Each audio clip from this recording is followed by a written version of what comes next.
ठाणे जिल्ह्यातील ताज्या घडामोडींसाठी महाराष्ट्र 100 न्यूज चॅनल सबस्क्राईब करा.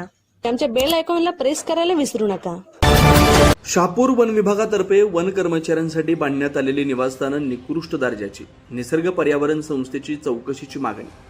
शहापूर वन विभाग अंतर्गत विविध स्थापत्य कामांमध्ये मोठ्या प्रमाणात आर्थिक अनियमितता व निकृष्ट काम झाल्यानं या सर्व प्रकरणाची उच्चस्तरीय चौकशी व्हावी म्हणून निसर्ग पर्यावरण संस्थेचे उपाध्यक्ष के.एम. तारमळे, जयवंत तारमळे, सचिव कृष्णाजी फरडे, किनवली शाखेचे भास्कर पतंगराव यांनी मुख्य वनसंरक्षक श्री मल्लिकार्जुन यांची भेट घेऊन त्यांना निवेदन दिलं.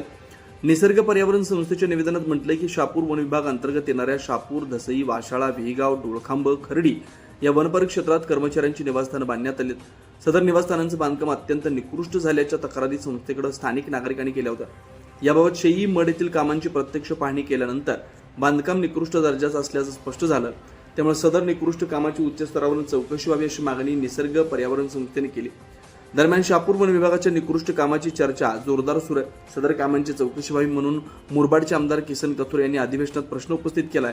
तर भिवंडी लोकसभा मतदारसंघाचे खासदार बाळ्यामामा म्हात्रे यांनी सुद्धा शहापूर वन विभागाच्या निकृष्ट कामांची चौकशी होणं याबाबत निवेदन देऊन मागणी केली आहे.